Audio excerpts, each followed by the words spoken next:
Assalamualaikum warahmatullahi wabarakatuh. Assalamualaikum warahmatullahi wabarakatuh.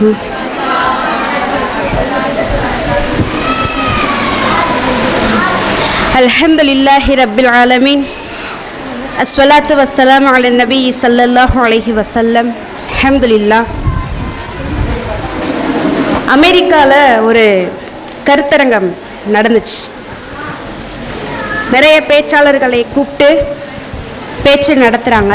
நிறைய கூட்டம் பேசிகிட்டே இருக்கிறாங்க. ஒரு பேச்சாளர் திடீர்னு கூட்டத்தில் இருந்து என்ன பண்ணிட்டாங்கன்னா, ஒரு ஆள் எந்திரிச்சு கன்னோடு அப்படியே நிற்கிறாங்க.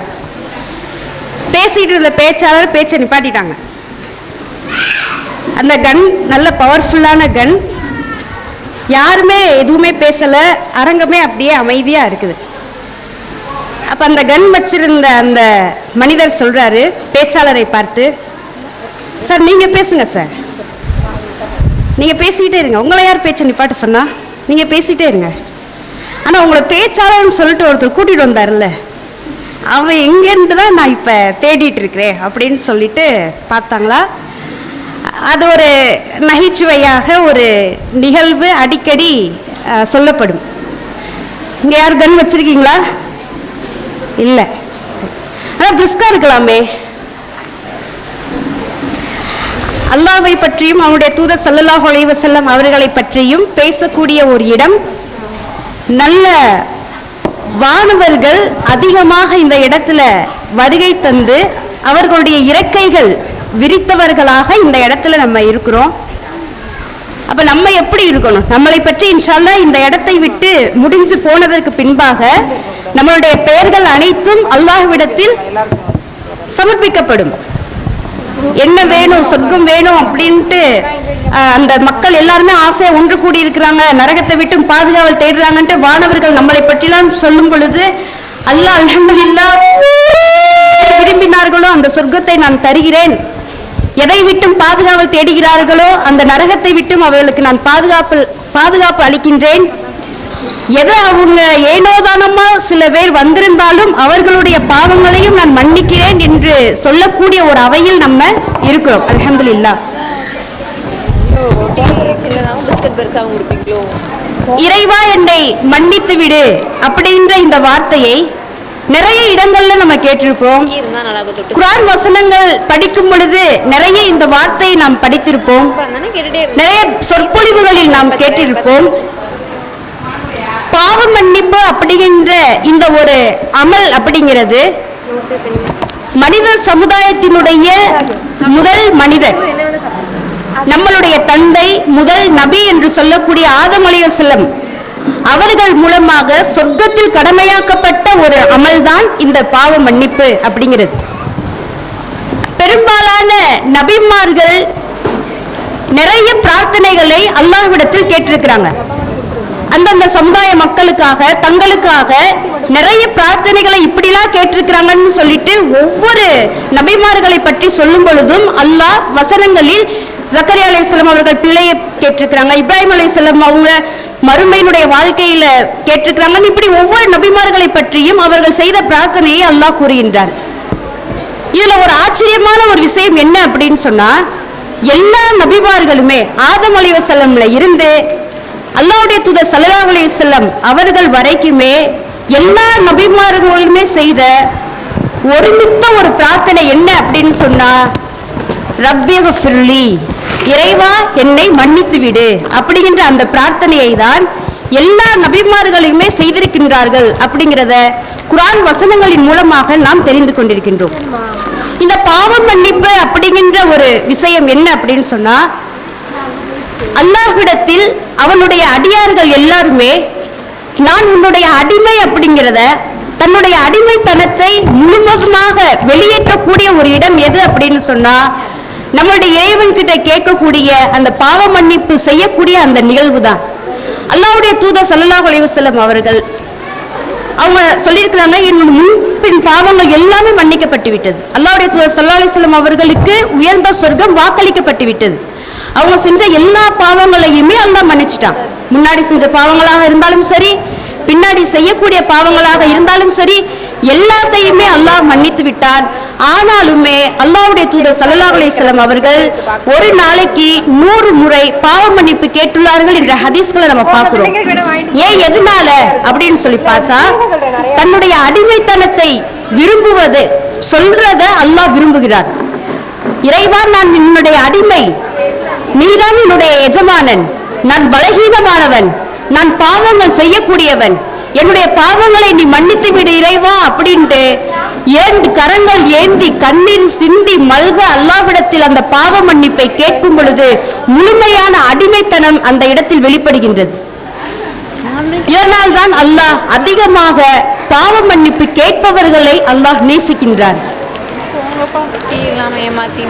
நீங்க நிறைய உங்களுடைய கால் வீங்க வீங்க தொழுதால் அல்லாஹ் மகிழ்ச்சி அடைகின்றான் என்பதாலோ, அல்லது நீங்கள் ஒரு நாள் விட்டு ஒரு நாள் நோன்பு வைப்பதால் அல்லாஹ் மகிழ்ச்சி அடைகிறான் அப்படிங்கிறதுனாலயோ, உங்களுடைய சொத்துக்கள் முழுவதும் தான தர்மங்கள் செய்வதால் அல்லாஹ் மகிழ்ச்சி அடைகிறான் என்பதாலேயோ எந்த ஒரு ஹதீஸ்களும் அந்த மாதிரி எல்லாம் வரல. அல்லாஹ் எப்பொழுது மகிழ்ச்சி அடைகிறான் அப்படின்னு சொன்னா, ஒரு அடியான் தன்னிடத்தில் பாவங்கள் செய்துவிட்டு எனக்கென்று ஒரு எஜமானன் இருக்கின்றான், அவன் மறுமையில் ஒரு நாள் கண்டிப்பாக என்னை விசாரிப்பான், தண்டனை உண்டு, சொர்க்கம் உண்டு அப்படின்னு மனம் திரும்பி பாவ மன்னிப்பை கேட்கும் பொழுது அல்லாஹ் அதிகமாக சந்தோஷம் அடைகிறார். அந்த சந்தோஷத்தினுடைய அளவீடை அல்லாஹ்வுடைய தூதர் ஸல்லல்லாஹு அலைஹி வஸல்லம் சொல்றாங்க, பாலைவனத்தில் தொலைந்த ஒரு ஒட்டகத்தை மீண்டும் அந்த மனிதன் அடைய பெறும் பொழுது, இறைவா, நீ என்னுடைய அடிமை, நான் உன்னுடைய எஜமானன் என்று வாய் குளறி வார்த்தைகள் தவறாக அவன் உபயோகப்படுத்துகின்றான் சந்தோஷத்தினுடைய மிகுதியின் காரணமாக. அதை விட அதிகமான அளவு அல்லாஹ் சந்தோஷம் அடைகிறான்.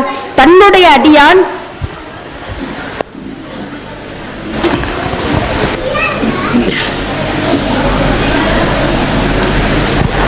அஸ்ஸலாமு அலைக்கும். கொஞ்சம் பேச்சு சத்தம் நடுவில் நிறைய வந்துருச்சு. இப்போ நிறைய நேரம் நம்ம இங்கே அமர்ந்திருக்கோம், ஒரு டயர்டாக இருக்கும் அப்படின்றதுனால தான் நடுவில் ஒரு ஸ்நாக்ஸ், வேற எதுவும் காரணம் இல்லை, அவ்வளோதானே.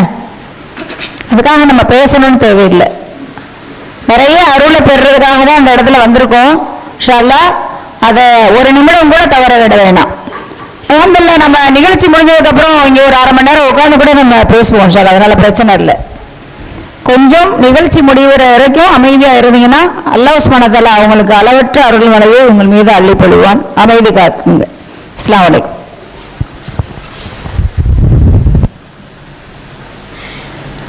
பெற்றோர்களை பொறுத்த வரைக்கும் ஒரு விஷயத்தை நம்ம பார்ப்போம்.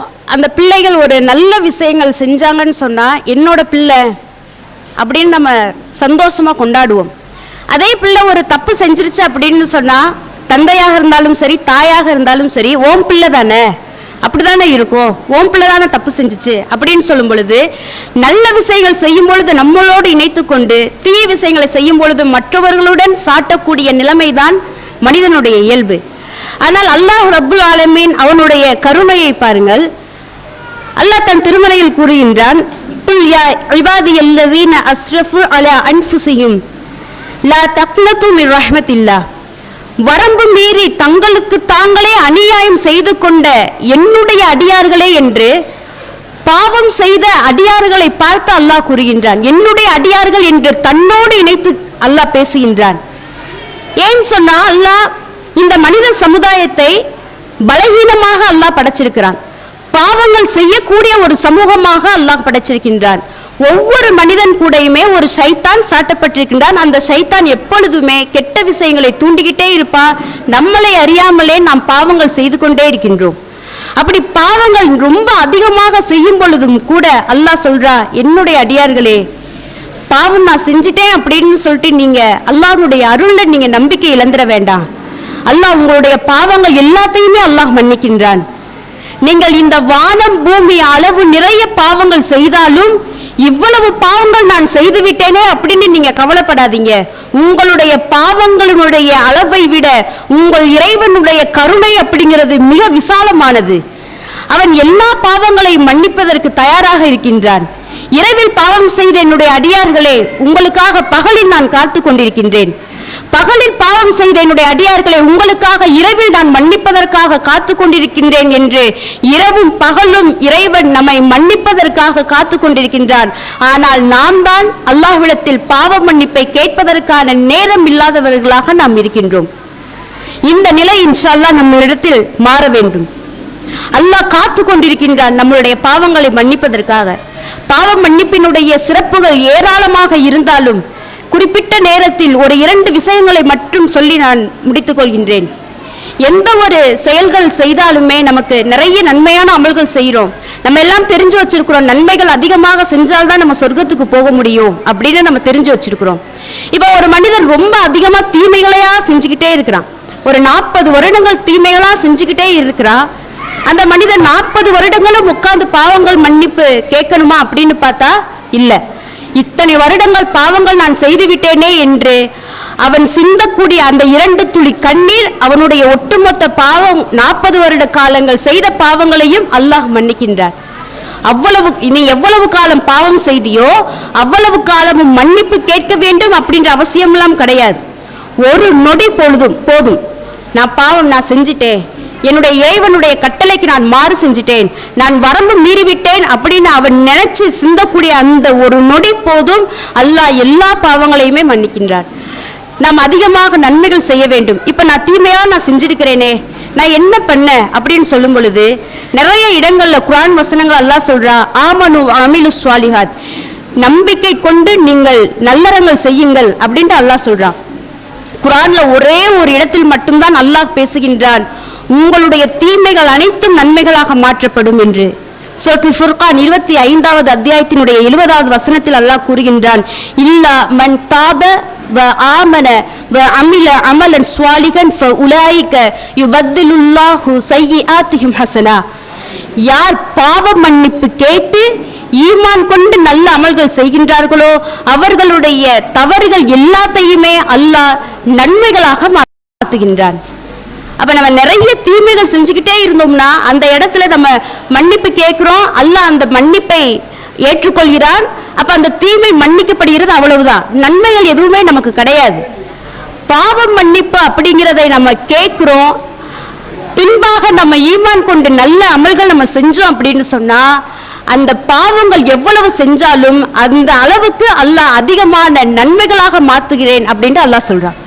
இன்னொரு விஷயம், நம்ம எல்லாருக்குமே நம்ம புலம்பிக்கிட்டே இருக்கக்கூடிய ஒரு விஷயம், நான் எவ்வளவு பிரார்த்தனைகள் நான் செய்றேன், எவ்வளவு அல்லாஹ்ட்ட துஆ கேட்கிறேன், அழுது நான் கேட்கிறேன், நிறைய நன்மையான விஷயங்கள் செய்து அல்லாஹ்விடத்தில் நான் பிரார்த்தனை செய்கிறேன், ஆனால் என்னுடைய பிரார்த்தனை ஏற்றுக்கொள்ளப்படவில்லையே அப்படின்னு நிறைய வருத்தம் நம்ம கிட்ட இருக்குது. யார்கிட்ட நான் கேட்கிறது? எவ்வளவு நாள் எவ்வளவு காலங்கள் நான் பிரார்த்தனை செய்கிறேன், ஏற்றுக்கொள்ள மாட்டானே அப்படின்ற ஒரு வருத்தம் இருக்கா இல்லையா? எல்லாத்துக்குமே இருக்குது தானே. அப்ப அதுக்கான காரணம் என்ன அப்படின்னு சொல்லி பார்த்தா, ஒரு வரலாற்று சம்பவம் ஒண்ணு. ஒரு அறிஞர் என்ன பண்றாரு அப்படின்னு சொன்னா, இமாம் அஹ்மத் இப்னு ஹம்பல் எல்லாருமே கேள்விப்பட்டிருப்போம். ஒரு ஊருக்கு பிரயாணம் செய்யறாங்க. அந்த ஊர்ல ஒரு பள்ளிவாசல் இருக்குது, அங்க தொழுதுட்டு ஓய்வு எடுக்கிறாங்க. அந்த பள்ளிவாசல்ல வேலை செய்யக்கூடிய ஒரு பணியாளர் என்ன பண்றாங்கன்னா, நேரம் முடிஞ்சிருச்சு, நீங்க வெளியே போங்க, வெளியே போய் நீங்க வேற இடங்கள்ல ஓய்வு எடுத்துக்கோங்க, இங்க பள்ளிவாசல் மூடப்படும் அப்படின்னு சொல்றாங்க. அந்த பெரிய அவங்களும் என்ன பண்றாங்கன்னா எந்திரிச்சு வெளியே போயிடறாங்க. போனதுக்கு அப்புறம் அந்த ஏத்தாப்புல, அந்த பள்ளிவாசலுக்கு ஏத்தாப்புல ஒரு சிற்றுண்டி கடை இருக்குது. அந்த மனிதர் பாக்குறாரு, இவர் வயசானவரா இருக்கிறாரு, இவர் எங்க போவாருன்னு சொல்லிட்டு அந்த மனிதரை அழைத்து கொண்டு என்ன பண்றாங்கன்னா உள்ள வராங்க. நீங்க எங்க கடையில கொஞ்ச நேரம் நீங்க ஓய்வு எடுத்துக்கோங்க, உங்களுடைய தேவைகள் எல்லாமே முடிந்ததற்கு பின்பாக நீங்க இந்த இடத்த விட்டு நீங்க போகலாம், கொஞ்சம் ஓய்வு எடுத்துட்டு நீங்க போங்க அப்படின்ட்டு அந்த மனிதரை உள்ள படுக்க வைக்கிறாங்க. இந்த மனிதரும் கொஞ்சம் சற்று ஓய்வு எடுக்கிறாங்க.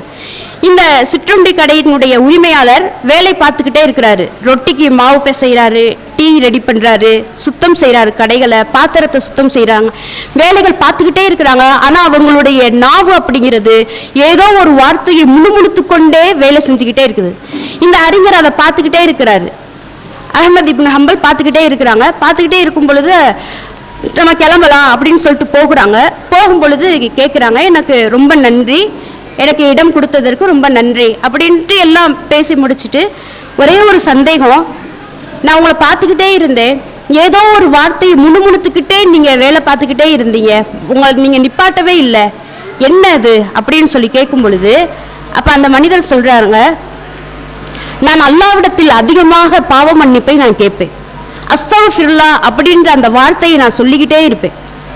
எப்பொழுதெல்லாம் எனக்கு ஏதாவது ஒரு தேவை நிறைவேறணும் அப்படின்னு நான் நினைக்கிறேனோ, எப்பொழுதெல்லாம் நான் அல்லாஹ்விடத்தில் பிரார்த்தனை செய்து என்னுடைய பிரார்த்தனை அல்லாஹ் அங்கீகரிக்க வேண்டும் என்று நான் விரும்புகின்றேனோ, அப்பொழுதெல்லாம் நான் அஸ்தக்ஃபிருல்லாஹ் அப்படின்றத அதிகமாக இஸ்திக்ஃபார் அதிகமாக அல்லாஹ்விடத்தில் நான் கேட்பேன்.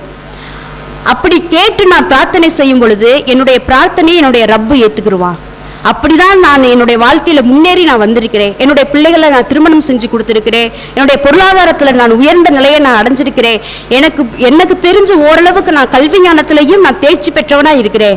இப்ப எனக்கு ஒரு ஆசை இருக்குது, அந்த ஆசை நிறைவேற வேண்டும் என்பதற்காக தான் நான் அஸ்தக்ஃபிருல்லாஹ் சொல்லிக்கிட்டே இருக்கிறேன்னு சொல்லும் பொழுது இந்த இமாமுக்கு ரொம்ப ஆச்சரியம். அப்ப நீ இவ்வளவு அஸ்தக்ஃபிருல்லாஹ்ன்ற வார்த்தையை சொல்லி நீ பிரார்த்தனை செய்யணும்னா அப்படி என்ன ஆசை உன்னுடைய வாழ்க்கையில இருக்குது?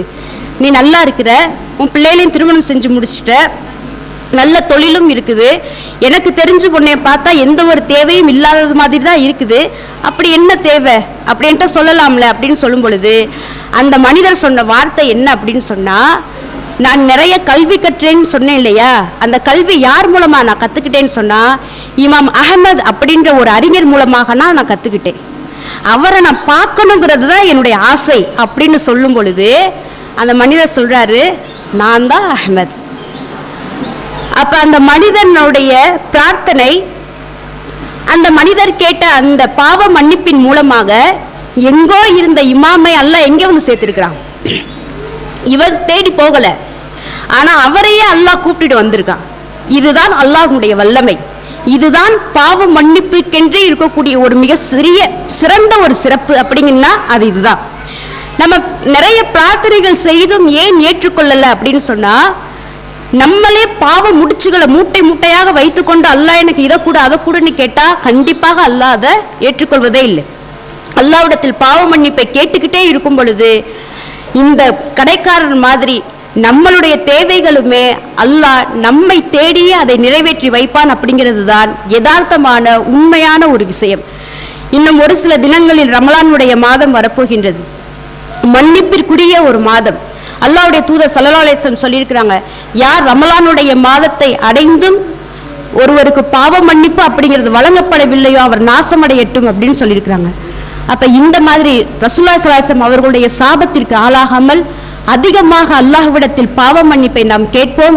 அல்லாஹ் தன்னை கஃபூர் என்று கூறுகின்றான், கஃபார் என்று கூறுகின்றான், அஃபூன் என்று கூறுகின்றான். மன்னிப்பவன் கஃபார், அதிகம் மன்னிப்பவன். அஃபூன் மன்னித்து ஒண்ணுமே அந்த பாவங்கள் எதுவுமே இல்லாமல், தடயங்களே இல்லாமல் அந்த பாவங்களை அழிப்பவன் என்று தன்னை இவ்வாறு கூறுகின்றான். அதிகமாக மன்னிக்கக்கூடியவனாக நம்மளுடைய ரப்பு இருக்கின்றான். நாம் இன்ஷா அல்லாஹ் அதிகமாக அல்லாஹ்விடத்தில் பாவ மன்னிப்பை நாம் கேட்டு சொர்க்கத்தில் உயர்ந்த சொர்க்கமான ஜன்னத்துல் ஃபிர்தௌஸில் ஒன்று சேர வல்ல ரஹ்மான் அருள் செய்ய வேண்டும் என்று பிரார்த்தனை செய்தவளாக என்னுடைய உரையை முடித்துக் கொள்கிறேன். வாஹிர் தஅவானா அல்ஹம்துலில்லாஹி ரப்பில் ஆலமீன். அஸ்ஸலாமு அலைக்கும் வரஹ்மத்துல்லாஹி வபரகாத்துஹு.